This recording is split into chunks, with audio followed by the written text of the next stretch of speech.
So it's my pleasure to talk today with Richard Boothby, author of Embracing the Void, Rethinking the Origin of the Sacred, which is really which is really a book about how to think about it's a new theory of religion. It's a book about how to think about religion psychoanalytically in a way that's certainly beyond Freud, and I would say beyond, at least beyond what Lacan himself puts together.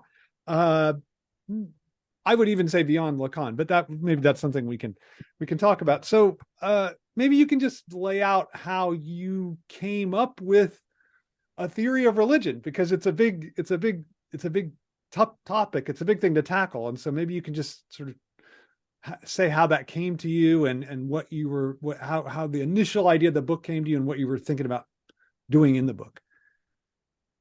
Wow. Okay, that's a great question. Already challenging me to be honest. The two sources of the book are maybe a little surprising. They're a little surprising to me. One was the loss of my son, now 17 years ago, to a suicide. He shot himself to death in total despair over a drug addiction that he simply just could not get ahead of. And the loss of him set me on an enormously long and painful path of mostly writing, thinking about him and about our relationship, and writing over and over and over about it. A book that came out about a year and a half ago. No, exactly a year ago, this month, called Blown Away, Refinding Life After My Son's Suicide is the title of it. That book, or I should say the kind of psychic work that I did in mourning his death, which, as I say, took years, like about 15 years. One of the things that I was left with was, of course, not knowing and coming into a really terrible but ultimately liberating sense that of the limits of what we know. It was finally, after being tormenting, it was finally somewhat deeply freeing for me to realize I'm not going to know what happened, why it happened. The question every loved, a person who loses a beloved person from suicide asks, namely, how do I understand this? What was in their mind at that last moment, et cetera, et cetera, et cetera. And I realized that after terrible, long kind of anguish, that you can't know these answers.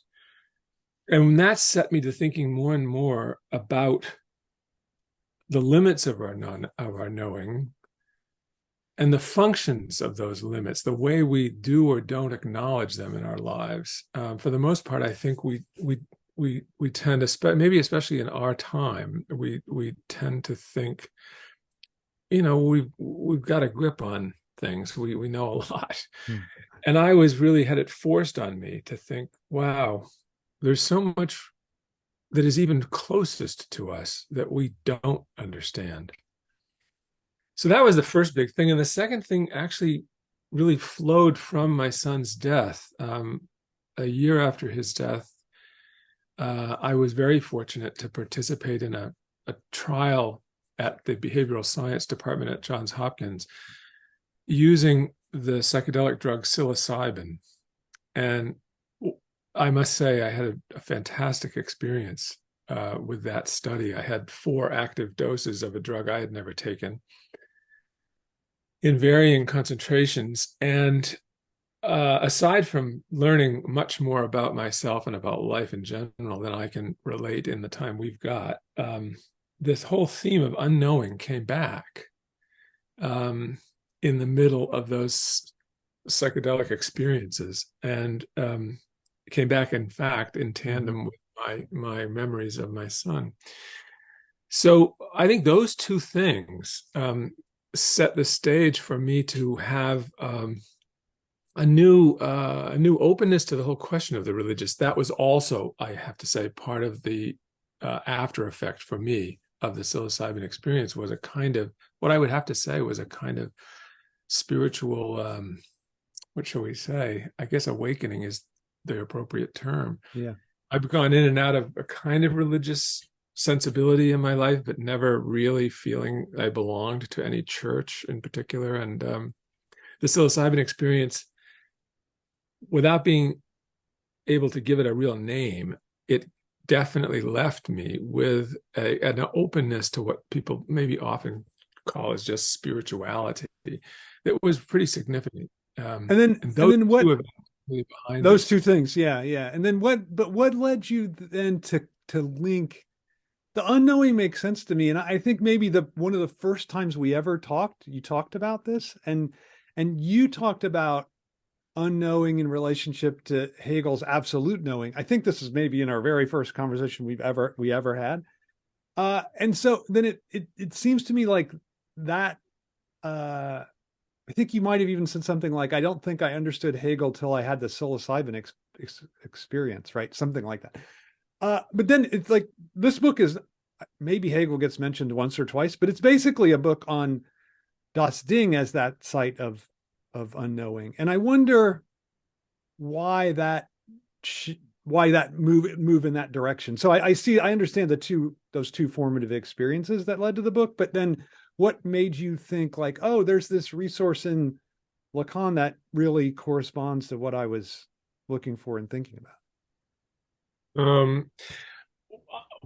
Part of what makes that strange is that for me, it was kind of a rediscovery of my own longstanding fascination with this notion of Das Ding. I was, believe it or not, when I finished the manuscript of what is now Embracing the Void, the original title, as you know, was Is Nothing Sacred. Is Nothing Sacred, right. Editor, rather unfortunately, and to my annoyance, wouldn't allow that title. Yeah. But what really drove me through this was the concept of Das Ding. And I was amazed, sounds crazy, but I was amazed to go back through my previous 3 books and realize how central the problem of Das Ding was to those books. Right. It's kind of like I myself had kind of forgotten that this problem had been driving me all this time. So it was a rediscovery of it.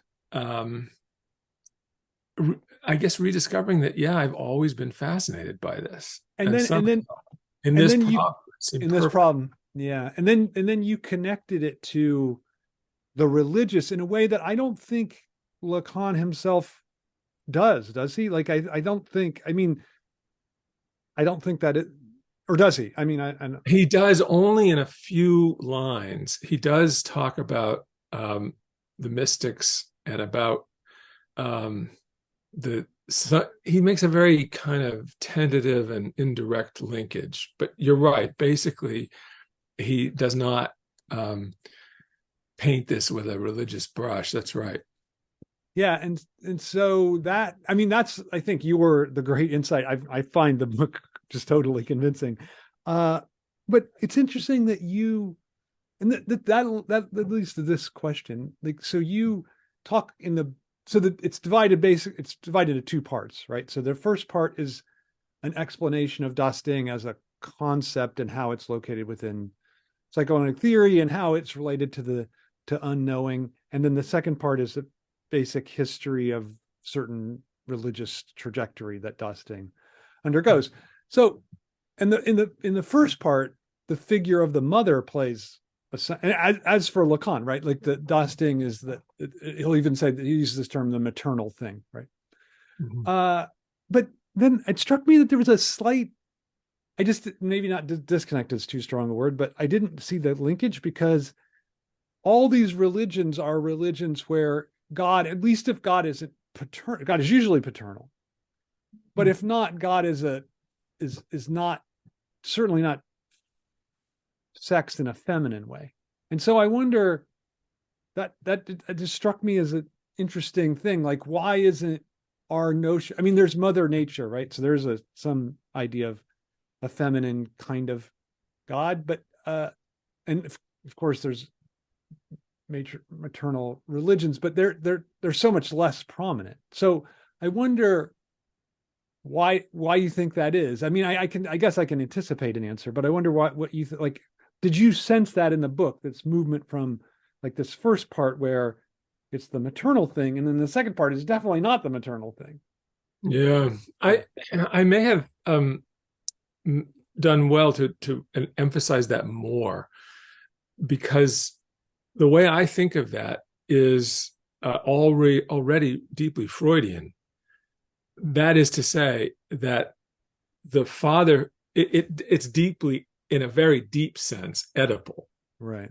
The real problematic relation is with the mother, and the father steps in as a kind of stabilizing intervention that distances the child from the mother.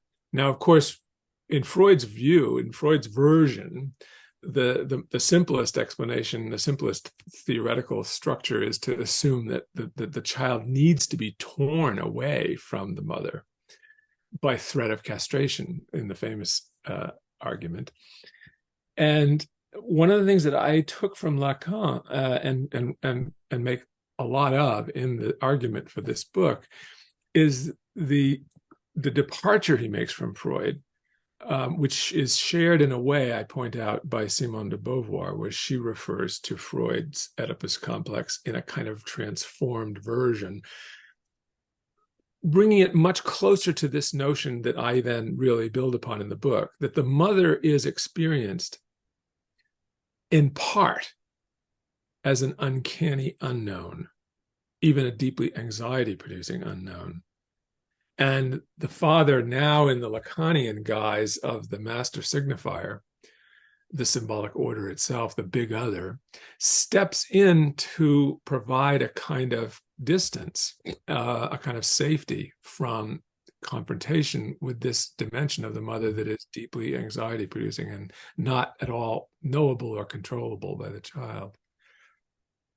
So that answers what you were asking. No, it does answer. So your point is that the religions or God becomes the father because that it would be too traumatic if God was the mother, right? They would be too much like the original situation. So it's a clear. So that's what you meant when you said it's like ABC Oedipal complex, right? Like it's very, in a very simple way, there's this displacement of the original site of dusting to this other, to the site that seems a little bit safer, right? I think that's right.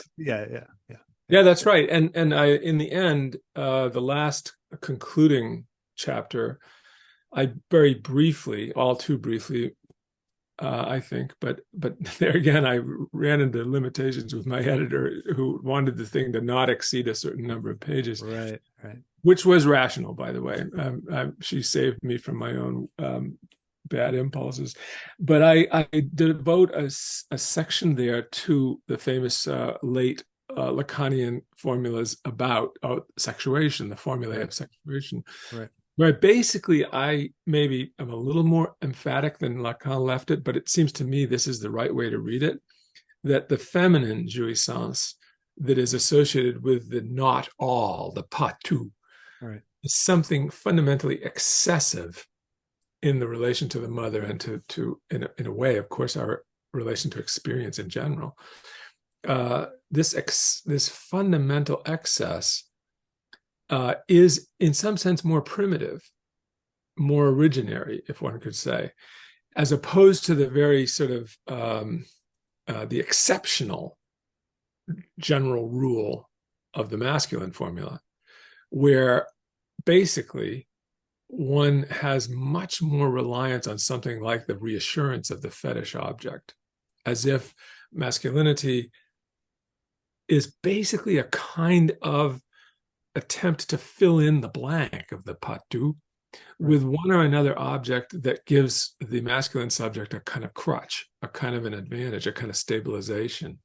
Right. So as I read it anyway, that that priority on the feminine as a kind of fundamental dimension of transcendence in the human being, transcendence with both its potential for a kind of spiritual thrill, okay, Mhm. true enough, but also transcendence in the sense of providing a kind of stimulus to a deep anxiety that begs for stabilization. That's Yeah. part of the background. Yeah, that's really good. I thought I really liked that part because, I mean, one of the things I find interesting is that Seminar 7, where he develops this dusting, basically exclusive. I've always thought Seminar 7 is a hapax, right, in Lacan's thought. Like there's this moment up to it that develops a theory, and then there's Seminar 7, and then there's a couple of theories afterward. And I think so. It's interesting to me that you do this. Like Lacan doesn't make this connection between Das Ding and feminine sexuation in the way that you do, but I think that does make a lot of sense to me. And I think one of the things the book is, I mean, this would be a whole separate book, I think, to say, well, wait a minute, Lacan abandons this idea of dusting, and he doesn't even get to it till Seminar 7, but he even abandons it in Seminar 7. Right, But, right. but You well point out in that wonderful essay you right, wrote. right. I mean, it's all right. It's clearly true.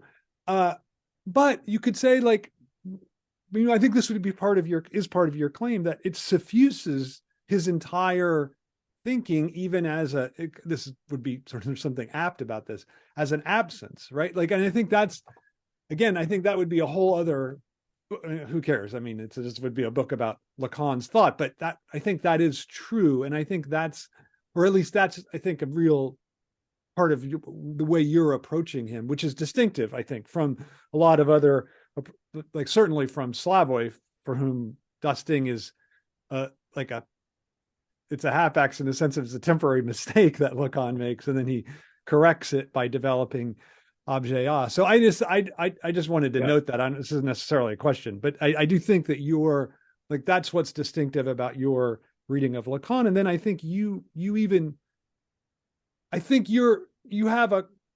develop, I think you almost, this would be my critique of the book, that it sells your own position short because it attributes it to Lacan. And I think, no, that's like the way, this ability to see Das Ding as central to religion and to the psyche is that's not a Jacques Lacan position. That's like a Rick Boothby position. That's what I mean, that would be my, that's just what I would say. I always thought that it was a little too deferential because it just seems so original. Anyway, all right, so that's enough of that. Stroking you. I Stroking in both senses of compliment and tormenting. Yes. No, I wasn't trying to torment you at all. It was a pure compliment. So I really love, one thing I do think is totally Lacanian is the way that you map from the Greek to Judaism to Christianity onto imaginary, symbolic, and real. I think that makes a lot of sense, and that even, I think, justifies. I understand by there's space reasons why the other religions had to be less, and that's sad. I mean, anybody that reads it, you're like, I wish there's a whole chapter on each of these, including the author, by the way. I know, it's really sad, and I wish that was there, but the structure of imaginary, symbolic, real does nicely fit with the three religions that are there. So that, I think, kind of compensates for that. But here's my question: do you think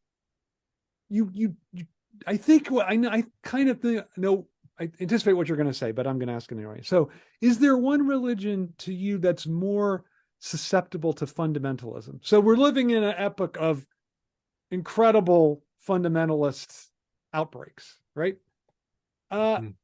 Is there one that's more susceptible? Because I think, and I'm just going to answer this, I'm going to answer before I let you answer. My answer is just going to be empirical. No, because there's incredible, obviously, Islamic fundamentalism that we're well aware of. There's obvious, incredible Christian fundamentalism that it's about to take over the United States and turn into theocracy. And in Israel, there's a massive Jewish fundamentalist movement. So I don't know about the Greeks, but it's tempting to say, no, like every religion has its proclivity to fundamentalism. But I think in the book, you kind of say, actually, it's Christianity that has the most proclivity in this direction. But maybe I read that wrong, or I just want to get No, you to think about that. Yeah. no, that's very much a claim that I put forward. That's correct.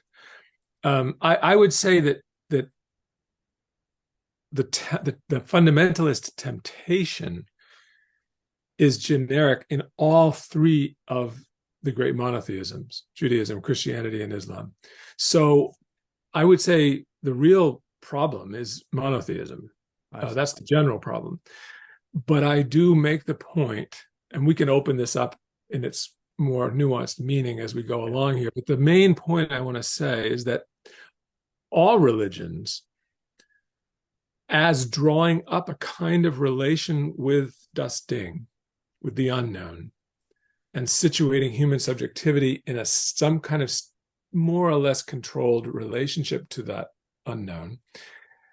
Christianity is exceptional in the degree, not in doing it at all, but in the degree to which the relationship that is drawn up is deeply symptomatic.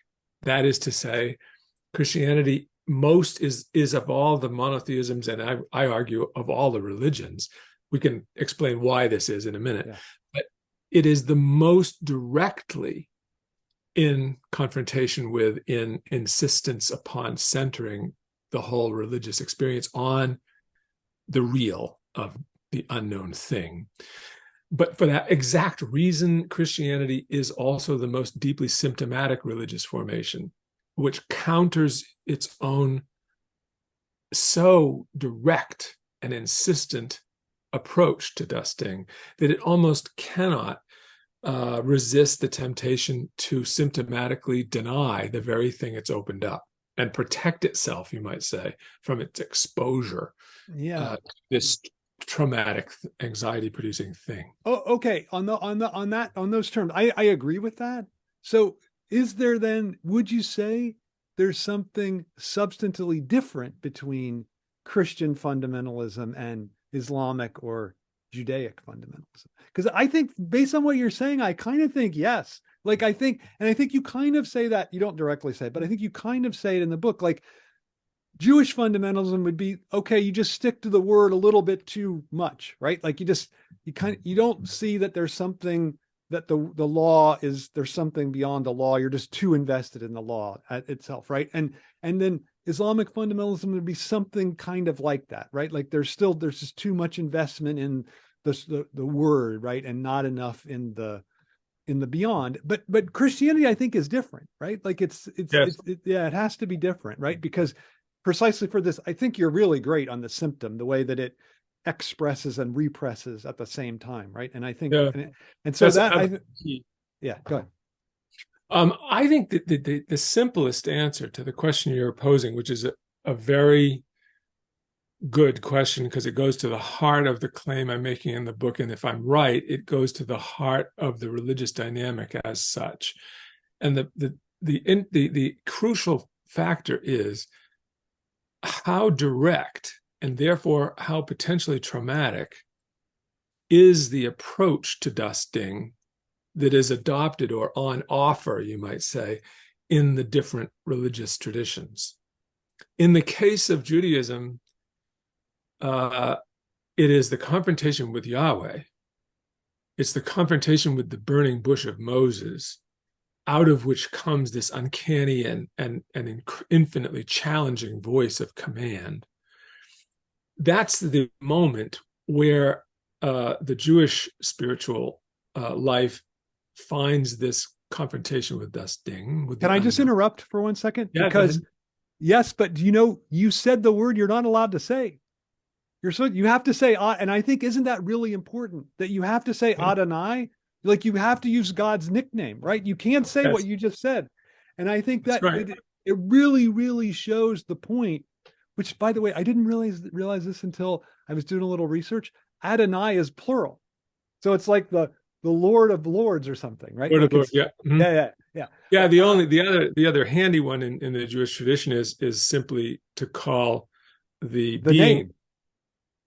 Hashem, right, which is the name. Yeah, exactly. We don't call it what it truly is. We say the name. Right. to I name. just love that we have to use God's nickname. I Yeah, think yeah. it's, but it totally bespeaks what you're saying, right? That there's this, like the thing is so towers over that you don't want to, you have to approach it only through this distance, right? And I think Yes, that's right. yeah. That's right. And I pause after talking about Judaism and analyzing it precisely in this way, that in a certain sense the confrontation of Abraham with the Adonai, with the Hashem, with the divinity, is of course infinitely traumatizing, and leaves the Abrahamic tradition with this open question of what did it mean, what did it say, and what does it mean to live up to this this kind of confrontation with the. I just want to tell people, I think you provide the best explanation I've ever read for the transition of the name, right? Like the name from Abram to Abraham is a result of precisely the trauma of that confrontation with Das Ding, right? I thought that was just stunning. I mean, it was because, there's this thing is so common, everybody knows we had the name shift, but then oh my God, okay, it makes total sense now. So I thought that was really great. Well, if that's true, then I would have to quote Freud at some. I've forgotten where he says it, but somewhere he says, "Well, if you like that idea, I guess it's because I." What does he say? I no doubt someone else has said it, but I haven't read widely enough to acknowledge them, so I get credit for it. Oh, that's pretty good. That's anyway, pretty good. Okay, yeah. So let's focus a little more on Christian, because I think the book really is. You'd say somewhere, one could say rightly that Christianity is the true religion, right? Like that's a sentence in the book, right? That is well, and the astonishing, almost scandalous thing is it's Lacan himself who says this in this interview in 1977 with. Oh, that's right. The Triumph of Religion, right? Is that the one? Yeah. Yes, where he literally says, now I'm quoting, I wrote this down so I'd be actually really sure to get the quote right. So here it is. Okay. He says, this is part of a longer sentence in which he kind of repeats it in different forms. But here he is. There is one emphasis, one, italicized, there is one true religion, and that is the Christian religion. Wow. This said in Rome to the Italian reporters who are interviewing him. And so, so the question is, wow, this seems like a double impossibility that a psychoanalyst would refer to any religion as true, right? Let alone his own religion of birth. You kind of think, oh, maybe the critics were right that his brother Marc Francois, who was I guess it was a Dominican priest, wasn't it? A Dominican brother. He was Dominican. Yeah. People secretly have thought that Lacan maintained a kind of a secret alliance or allegiance to brothers' religiosity. But you're right. This is really the key question in a way. What is the claim here? And by the way, going back to your earlier point, we really have to acknowledge Lacan not only did not give us any explanations about this, nor does he ever give a general theory of the religious. He takes one step further and says he doesn't recommend trying it. He basically says there's something kind of self-defeating or something intrinsically impossible about the very thing I try to do in this book. So if you were alive, you'd be panning the book, I'm sure. Yeah, I don't know about that. But anyway, here's the question. Yeah. Christianity. The sense I make of this is that the door to the answer to this question, I begin by saying, it's amazing that Lacan didn't find Judaism to be his religion, because it seems to so beautifully reflect his sense of the absolutely crucial role played by the signifier, and by extension, by the law, the symbolic law in the psyche. Why wouldn't Judaism, the religion of the law par excellence, why wouldn't that have been his absolute field day for a psychoanalyst kind of retaking up the question of the religious? Well, the interesting thing is he doesn't. But why? And my answer, quite simply, is that Christianity has the unbelievable takes the risk in the form of Jesus' commandment to his disciples to directly point them to das Ding in its original locus. That is to say, the unknown in the other person who's sitting across from you, the unknown in the neighbor. And as if to really emphasize what we're talking about is a confrontation with something you regard as anxiety producing and dangerous. Not only, says Jesus, not only do I command you to love thy neighbor as thyself, well, that's in Torah. I command you to love thine enemy. Right, right. Or another way that actually does put this, to say love thy neighbor as thyself actually already implicitly includes the command of thine enemy, because of course we don't know all of our neighbor. There he's more than halfway toward the idea that loving the fellow human being, if that is the fundamental command of the divine exacted upon us humans, then yeah, it's got to be centrally about something like this Lacanian ding, the unknown that resides in every other. Right. I thought of the because so in Luke, when Christ gets asked, the lawyer asks him, what do I need to do to earn eternal life? And he says, follow the commandments, and love your neighbor as yourself. And then the guy's like, okay, what does that mean? And then Christ gives the parable of the Good Samaritan. And it's interesting that I think it's pretty clear. But then he says, who showed themselves to be a neighbor to this injured man? So it's interesting. Like, who's the neighbor? It's the Samaritan. It's not necessarily the injured man.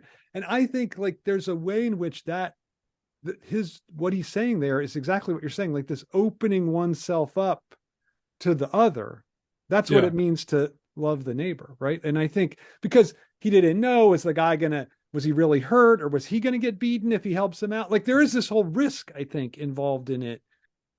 So to me, like the parable of the Good Samaritan really hits home, right? Like it really gets at, and I wonder, is that the Luke version of love thine enemy, right? Like, because I don't think parable of Good Samaritans in Matthew, right? It's only in Luke, and then the love thy enemy is only I think it's only in Matthew, right? Like that version doesn't come up in any of the other gospels. So I wonder if you think that's the Good Samaritan is the version of that. Yes, I think it's one of the best we have. Yes, absolutely. Yeah. I just want to say the little thing about so I was writing this little thing about the way people talk about Paul. And I said, there's a kind of cottage industry of redeeming Paul. And I was looking in your book, and I realized I just stole that line exactly from you. Use that exact term. So I really loved that part. There's this whole contemporary redemption of Paul. And you want to say, well, I think your position is much more Nietzsche's position. There was only one Christian, and he died on the cross, and Paul is a real betrayer of that legacy. And I wonder if you could say a little bit more about that. And then I do have a question about Christ after that. But yeah, just why Paul? Why do you think he's been so this attempt to redeem him and really see him as the central figure? And then what's your beef with that? Can I postpone, Paul, just 2 seconds? Yeah, for sure. Go back to just emphasize one more key point, which has to do with trying to, in effect, answer for Lacan himself this otherwise unbelievable claim that the one true religion is the Christian religion. Yeah. And then also, why does the one true religion betray its own breakthrough more than its enemies? Why is it a traitor? Why is it a Judas to itself? Which is basically the argument I make. I want to say Christianity, if all religion is a kind of symptom, which is, of course, one of Freud's great breakthroughs when he compares obsessive compulsive neurosis to the religious posture, it's because it always engages this symptomatic contradiction between both repressing some impulse and satisfying it at the same time.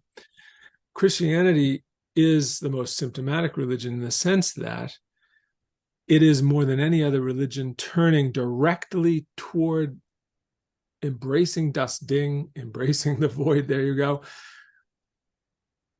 in its original location, which is in the person who's sitting across from me, or in the case of the Samaritan, the person who's lying prone and bleeding on the side of the road, the person I don't know from anyone, you know.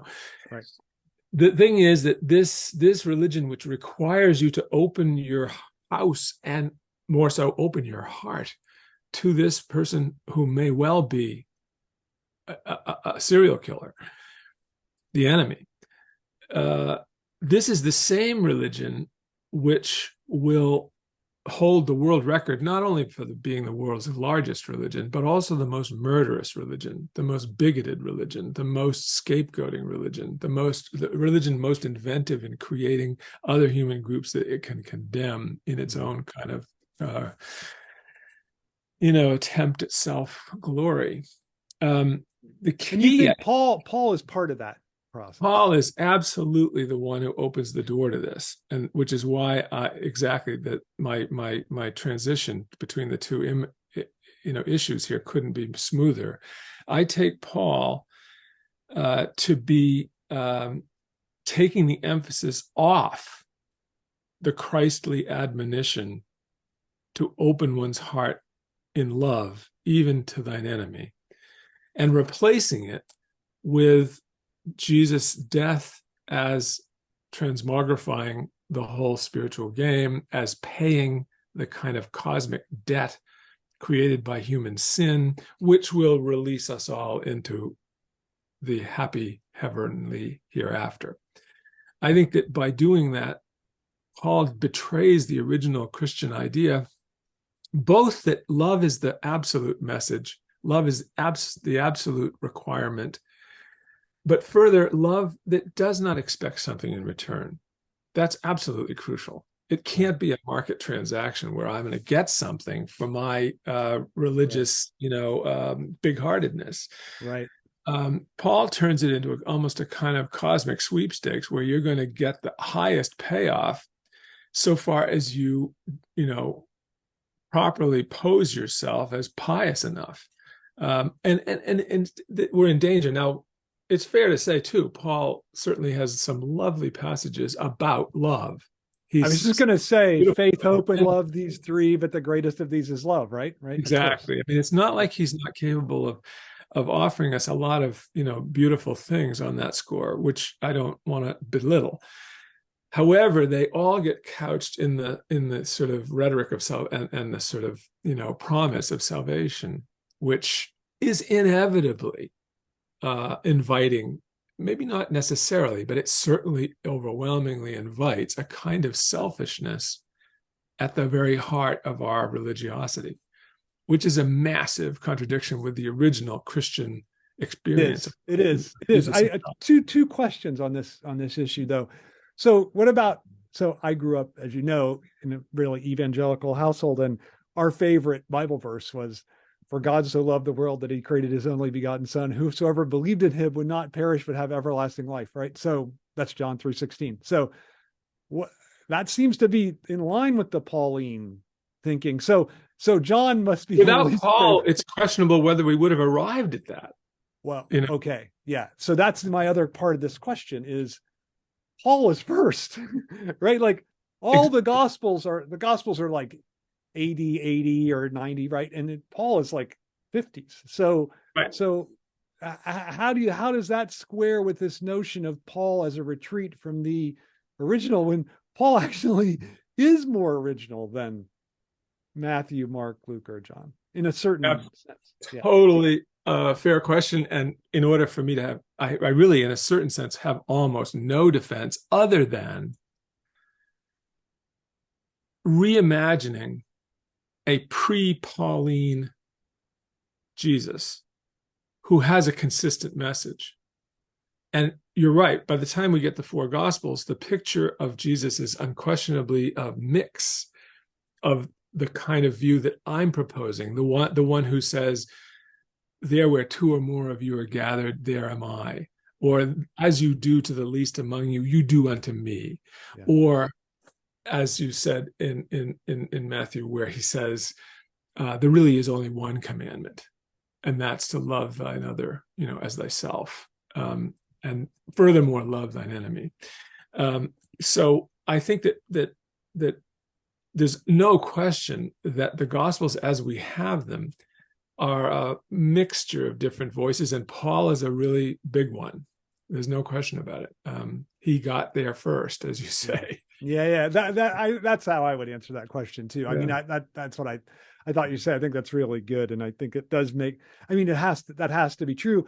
I mean, there also is this. I think that there is something to the idea that the repression, in a way, comes first, right? Like that's, I think, Lacan's theory of the signifier, right? In a certain way, it's not that, just to put it in more baldly psychoanalytic terms, it's not that first we have the drives and then they get repressed by signification. It's like, no, the process of repression itself, that deformation of the instinct create. So I think you could almost say the same thing about Paul, right? Like that he's this deformation of the thing that we can only see through its deformed state. And I think you're right. Like, you provide a way to read the Gospels to instead of desalinating, they're depollinating them, right? Like you're taking that aspect of that notion of what'd you call it? A cosmic lottery, where you're trying to get, and you're trying to take that out of it and find instead what is the true Christian message. But it's only through its deformity, or the way it's deformed, that you get to it. Well, it's certainly true also that it was, for me, only by really following the Lacanian thread that's given to us by this supposition of the unknown thing in the other as the fundamental, the primal source of anxiety. I take this as the very typical in the seminar on anxiety, the 10th seminar. He is in a single line pointing to Das Ding.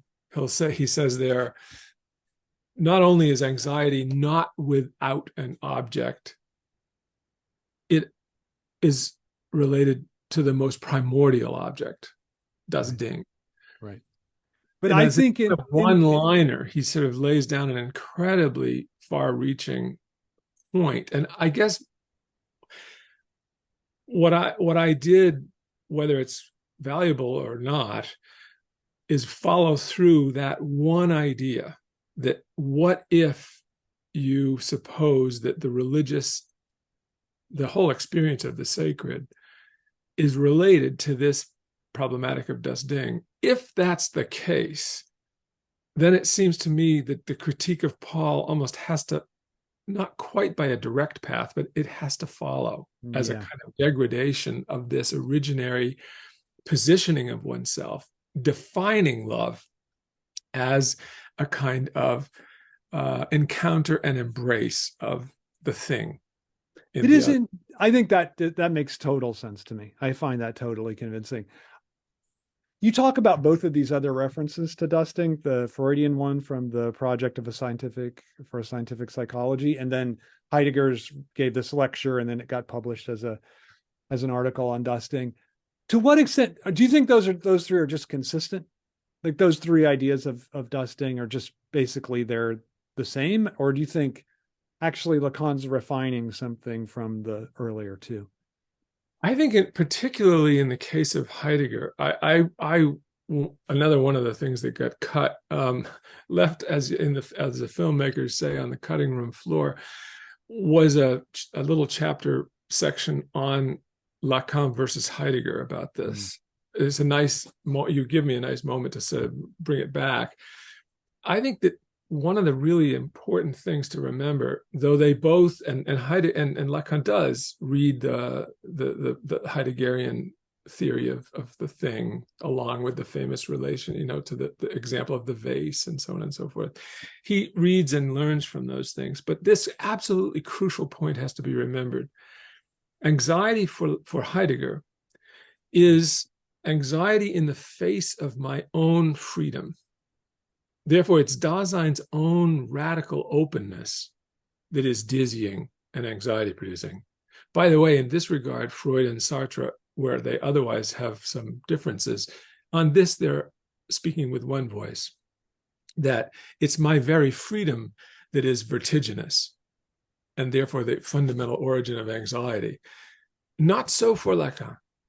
For Lacan, it is the relation to the other, and it's in relation to Das Ding. Or so I'm reading that one-liner from the Seminar on Anxiety. Yeah, I think it's interesting because I always think of, when I think of you in Seminar 10, I think in the director's cut of Seminar 10, it's all the stuff about Objet A is just about Das Ding, right? Like it's basically the seminar where it's invented in Seminar 9, but basically it's in the anxiety seminar that he really lets Objet A fly. But I think I think it does make sense from your perspective, he should really be talking about anxiety in the face of Das Ding, not this confrontation with Objet A. But I think you're right. I mean, the Heidegger thing is interesting because for Heidegger, anxiety is being held out into the nothing. This isn't the What is Metaphysics lecture, right? So I think that for people that read Lacan, that's always a problem. Like how, like it just goes so, and I think that's in concert with Freud's idea of what anxiety is, right? Like totally. And as you say, Sartre too. Like Sartre, it's this freedom. Like you could say Sartre's anxiety about freedom is the same thing as Heidegger's being held out into the nothing, right? Yes. There's a certain, and Lacan really cuts against the grain about this on anxiety. And I think it would have made more sense in the anxiety seminar if he had followed your lead and made it clear that it's this confrontation with Sting, because you're right. It's just one page and it's totally, it's exactly. And I make a very great deal of this. And I hope in some future writing to dig deeper into this, that where, as you say, for Heidegger, as for existentialism in general, my confrontation with what is most authentic, but also most kind of anxiety producing, is my confrontation with my own abyssal character. Right. However, for Lacan, no, the idea is precisely that the terrifying thing is the other for me, the human other, who is otherwise like me, but who faces me with the question, which I cannot ultimately answer adequately: what object am I for the gaze of that other? Right. That other kind of has me, dead to rights, as it were, from the get-go. And it's that being outside of myself in the judgment of the other, the perception of the other, that I cannot control. And that's the fundamental source of my exposure to something that, as Freud and Heidegger agree, is fear without an object. Anxiety. Right. That's what's fascinating, isn't it? How Lacan really is cutting against the entire, not only psychoanalytic, but philosophic tradition in the way that he defines anxiety. And I think the one way that you could kind of reconcile it, I think, with, at least with Heidegger, if it's being held out into the nothing, for Lacan, you'd be being held out into the nothing of the other, right? Like that. Exactly. And then you suddenly remember, oh yeah, that's how Lacan defines the unconscious. Right. The unconscious is being beholden, where human desire is the desire of the other. Right. There's this kind of detour, this haunting, undermining detour through the other as the only path to myself. That's this kind of precariousness of an existentialism, you might almost say, raised to another power. Well, I absolutely think that. Circuited through the other. Yeah, I absolutely think that. I mean, it's interesting to think of, the thinker that comes to mind, obviously, is Emmanuel Levinas. But I think the problem with Levinas is that he does, like, the face is already, and I think Lacan is right about this, the face is already the other's ego, right? It's not, you're not, yes. Like, to reduce it to the face is already to miss the what you would call the abyssal nature of Das Ding in the other. Yes. So I think that's where I think this attempt to reconcile Levinas with this with the psychoanalytic project. Just it misses it because of precisely of this I mean, there's no Levinas without an investment in the face, I don't think. And that's right. And the face, unfortunately, in Levinas is at least not quite radical enough to be in the register Lacan calls the real. Right. And that's where we are with Das Ding. Right. Das right. Ding And is he also, yeah. I mean, I think there's some other problems with Levinas, but so this is the final, I want to end on this because this is the point at which the book ends, that you get to this, I mean, you could write a whole book on this, but you didn't, and you couldn't. I mean, you could, but you didn't have time or space. But this idea of capitalism as the contemporary religion, which I really loved, and I think it's more. I think you're very clear that it's more symptomatic than any of the other religions because it's more of a protection from the dingness of the other. Yes, it becomes the ultimate anti-religion in that. Right. Okay, so that's interesting. So that actually you already answered in a way the question I wanted to ask, which is why do other religions continue to prosper in the epoch of global capitalism if capitalism is now the universal religion? This is a serious question for me too, because I'm not sure what my answer is. Like I've posited some answers. I haven't found any satisfying. So I wonder if what you would say about that. Like why this persistence of it's clear that everybody is a capitalist in the world today, more or less. Capitalist subject. So why are these other religions persisting, even especially in those most invested in capital? Right? Like, I mean, not the richest, but certainly the American right, let's just say, they're the most pro-capitalist and the most militantly Christian. My short answer, and just sort of having fun, is blame Paul. Okay, good. Yeah.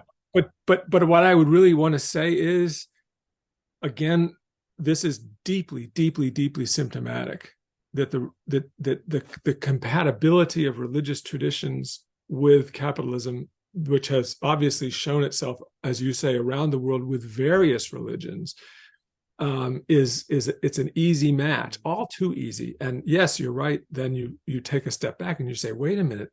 These religious traditions have something fundamentally antithetical and morally absolutely repugnant from the religious point of view about capitalism. So how do they go together so well? How do they play so well together?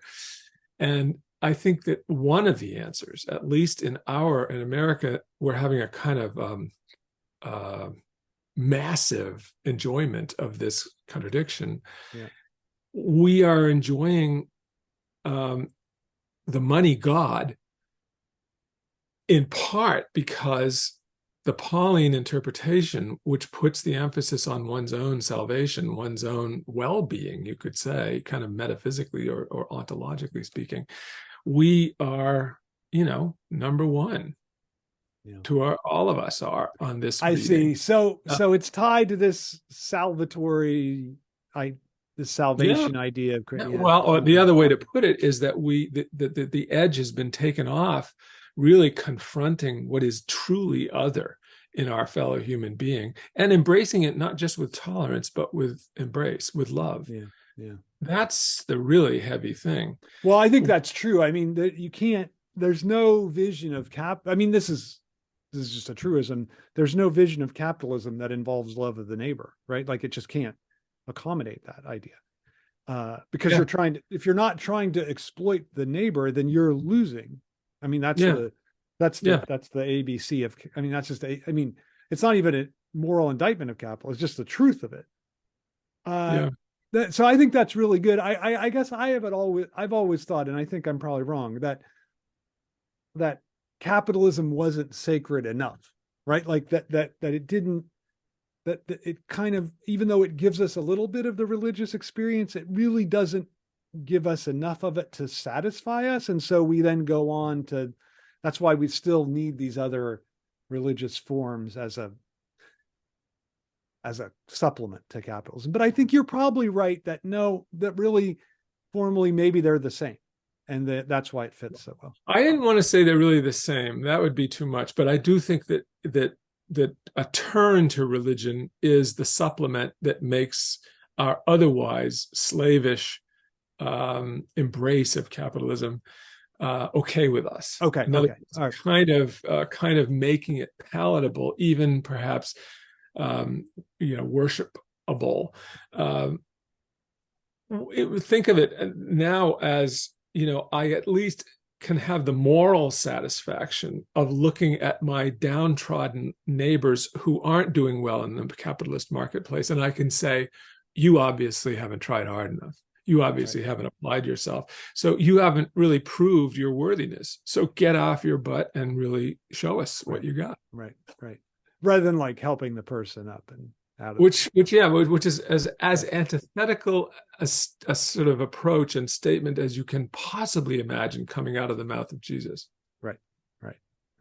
Yeah, I think that I really have to say I loved that part of the book, and I also loved the way that you rethink Althusserian notion of interpolation, not through education, but through money itself. And I thought that was pretty good. And I think that the way that you see money itself functioning as Das Ding, you compare money to the commodity. And I think that's really pretty, because I think our instinct would be to say, well, no, it's the commodity that we imbue with Das Ding. But your point, if I'm remembering correct, I just read it. So that it's actually money that has this absence has this sense of the void of Das Ding to it.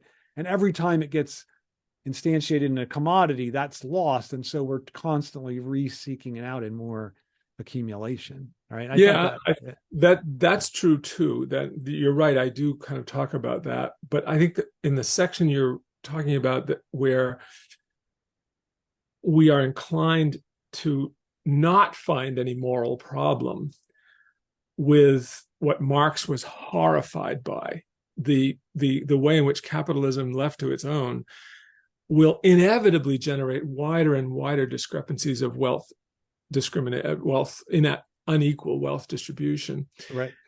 The real way in which that gets concealed to us, and which feels like a religiously defensible acceptance, is that we assume that the worker in the capitalist system has voluntarily agreed to their status, their pay level, because of the exchange of money in agreement of the wage situation. And it isn't slavery, can't be slavery, because money was exchanged. Right. You signed up for the contract at this wage. If it's essentially slave wages, which is, of course, a profoundly correct term, slaves were paid wages in the sense of given a shack to live in and a certain amount of gruel that they could subsist off the land that they themselves were working. They are in a way provided by the plantation owner. But the fact that we take them off the plantation and employ them as solitary contract signers in exchange for money as wage, that gives us this fantasy that they freely accepted all the terms and that they are completely self-determining, free individual, which is, of course, in many cases, for those in the lower third of the United States workforce, is rubbish. Well, around the world, it's almost, it's around the world, it's even worse. Exactly. Yeah. So the exchange of money is the crucial thing that puts the onus of responsibility on those who signed the labor contract in the first place. You signed it. I didn't force you to. If you don't like this, hey, quit. You're free. You can go anytime, which is the kind of terrible half lie. In fact, it's in a way much, much worse for being a kind of half visible lie. It functions as a terrible distortion. But that's what makes capitalism capable of pulling the wool over everybody's eyes and appearing, as it does, especially to the right, but even to the left, it appears as perfectly fair, honoring everyone's individual responsibility Right. and And self-determination. yeah, I think that's really good. I think that I just think that the way, I think it's just an interesting way to end the book, to make this turn to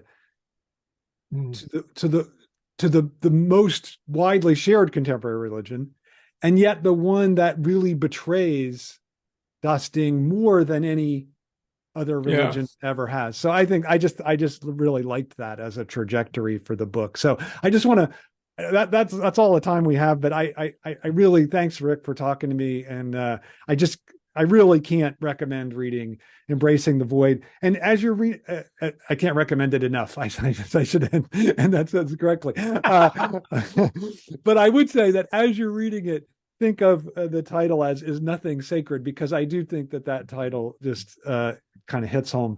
But I like Embracing the Void. Yeah, I like it fine, because I think it does.